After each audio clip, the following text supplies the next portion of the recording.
Hello, Graham Storytime. I have a new book for you. So I went into a thrift store, and thrift stores are so much fun if you go to the book section.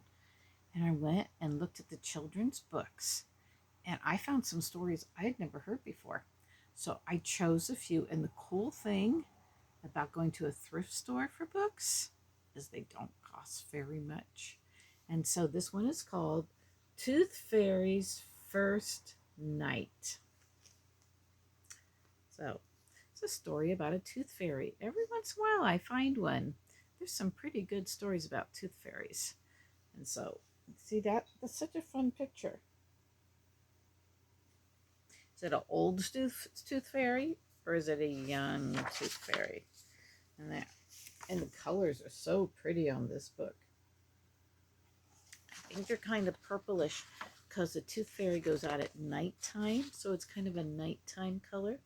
Okay, here is your dedication page. Excuse me. And there she's standing in front of a little piece of mirror. It says, for Ellen, editor and friend. So that was the author. And the illustrators said to Leanne, Sierra, and Jessica. And oh, I forgot to tell you, the author is Anne Bowen, and the illustrator is John Berkeley. Okay, don't want to miss that part of it. Okay, here we go. There is a beautiful picture. What if I can read the words and you can just look at the picture? For as long as she could remember, Sally wanted to be a tooth fairy, just like her mama and grandma and great-grandma before her. On the night of her 7th birthday, Mama presented Sally with her very own tooth fairy purse. Tonight you must get your first tooth, said Mama. Ooh, this was the night of her 7th birthday when she's just 7 years old. Wow. Wow. See, that looks like that must be Mama and Grandma and great-grandma. And they say, with that first tooth, you would become an official tooth fairy, said Grandma.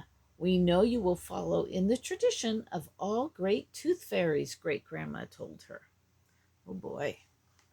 She flittered, she fluttered. She wrapped her wings around herself in one big hug. I will be the best tooth fairy in the world, she promised. Can you give yourself a hug? Look at, she can give herself a double hug. Hug, hug, hug. Okay, look at there. So here's some 3 rules they're going to tell her. Remember, a good tooth fairy is always patient, said Mama. A good tooth fairy always looks on the bright side of things, said Grandma. A good tooth fairy always gets her tooth, said great-grandma. And don't forget, they called, as Sally flew into the night, you must never, ever wake up a sleeping child. So they gave all their advice, and there she goes, flying off to go find that first tooth. Woohoo! Sally's first tooth belonged to Miranda K. Michaels. Her tooth had fallen out just that morning, right after biting into a taffy doodle at recess. And so here's the little fairy looking on her map with her flashlight. When Sally arrived at Miranda K's house, she wriggled through a crack beneath the front door and she sat down in the darkness to catch her breath. She pulled out her flashlight and a map, searching for Miranda's room. It should be down the hall, last door on the left, she whispered. So there's one thing, this tooth fairy carries a map and a flashlight, which makes perfect sense. Now I just need to find that tooth and I'll be on my way. Slowly, carefully, Sally reached under Miranda's pillow, Miranda K's pillow. So Miranda K is asleep. You see what else you see in her room? I see a dollhouse and some stuffed animals. Reaching under, because that's where you put your tooth under your pillow, right? Oh no, Sally thought. What is this? Sally pulled out a pink envelope and read the letter inside. Dear Tooth Fairy, my friend Emily says you are not real, but my friend Sam says you are. He saw you once flying out his bedroom window. I want to know who is right, so I am hiding my tooth in a very secret place, a place only a smart tooth fairy can find. Yours truly, Miranda K. Michaels. Oh no! Sally's lip quivered and trembled. Mama and Grandma and Great Grandma never said anything about a letter. There she is. She's so sad. Remember, this is her first time. A tiny tear trickled down her cheek. Sally blew her nose, ronk, and whispered, A good tooth fairy is always patient. I am a good tooth fairy. I will find that tooth. Sally noticed another piece of paper tucked inside the pink envelope. Ooh, another note. All right, let's see what it says. Dear TF, that means Tooth Fairy. Here's your first clue. This place is your size, but too small for me. You can eat cherry cupcakes while sipping hot tea. Ooh, Sally thought, and then she thought harder. What does that mean? A dollhouse. Oh, remember we saw the dollhouse next to the bed? So here is a clue. A dollhouse. Okay. Sally spotted a house just her size beneath the window. Inside she flew, up the stairs and down, flittering from one room to the next. At last in the kitchen, Sally found what she was looking for, a tiny chairs around a tiny table set with tiny cups and a teapot. Inside one of the cups was, there you go. See the note? There you go. It's going in the dollhouse. Can you just walk in a dollhouse? No, it's too tiny. And another note, but no tooth. Oh my goodness. Another note. Sally's lower lip quivered. Does your lip ever quiver, shake before you start crying? It trembled. And then she read, Dear TF. Remember, TF means Tooth Fairy. Quarters, pennies, nickels, dimes are dropped in here for spending times. It's a clue. I have to figure out where she's supposed to go. Sally took a deep breath and whispered, A good tooth fairy always looks on the bright side of things. I am a good tooth fairy. I will find that tooth. Sally thought, and then she thought harder. Just to figure out the clues. Did you figure out the clues? Piggy bank. Ha! She remembered the piggy bank. Whoop. A piggy bank. Okay. Sally spotted a big pink pig in the corner of Miranda Kay's room. This is going to be tight, she said as she squeezed down into the pig. Sally stumbled about in the dark, bumping her shins on several coins until she remembered her flashlight. The light brightened the inside of the pig, making all the pennies, nickels, and dimes shimmer. Beneath a 50-cent coin, Sally found...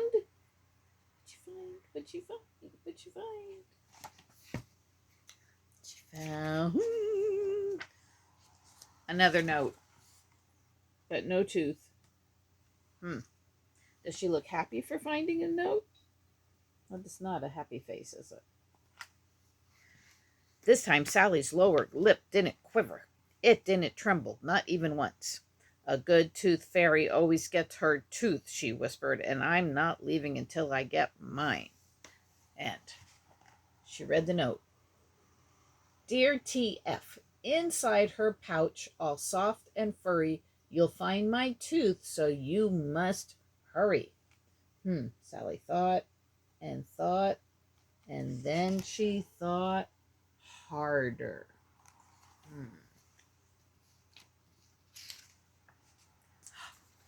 A kangaroo. Kangaroo.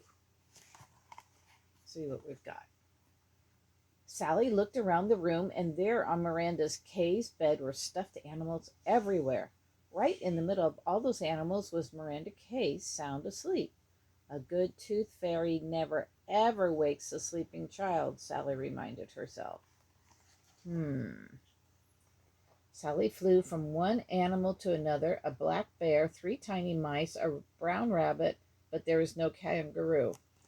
She sat down. Can you tell me what she's sitting on? Is it stuffed? Sally plopped down on the pink nose of a cat to rest her wings and think. Oh, look at that. Was that cat stuffed? No, that's a real cat. That's pretty funny. So suddenly the cat's whiskers twitched. With one swipe of its paw, the cat sent Sally flying up, up into the air. She fell down, down, down onto Miranda Kay's pillow right next to Miranda Kay's nose. Oh, no.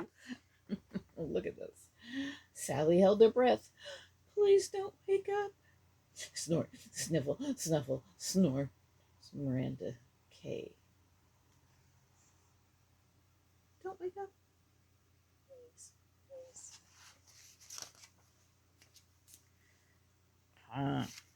She crawled beneath the blankets, and there snuggled against Miranda Kay was a soft gray kangaroo.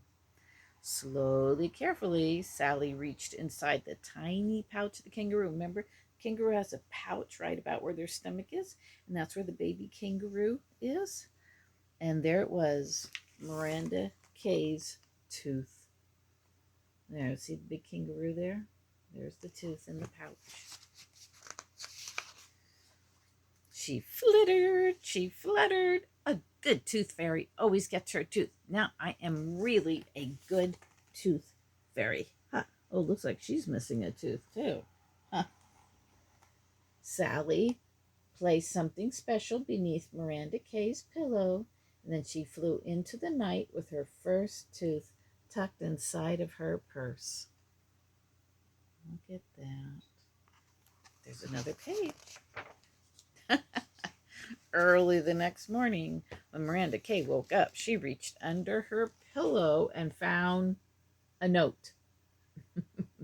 Thought it was going to be money, huh? Nope. It says, Dear Miranda Kay, yes, I am really real, and I can prove it. I hid your surprise in a very secret place. Here is your first clue. Oh, she's sending her on a treasure hunt. That's very clever. There we go. And that's one of the clues. Isn't that a fun book? And the pictures are so pretty too. I like the idea that pictures are kind of dark purple because it's nighttime. People have to think about things like that when they're drawing the pictures for books. Well, this has been fun. It's so nice to have so many of you listening to Graham's Storytime. It just makes me happy to know that you really are watching. So raise your hand if you're enjoying this. You enjoying this Graham's Storytime? I am too. All right. Mwah. I'll talk to you guys later.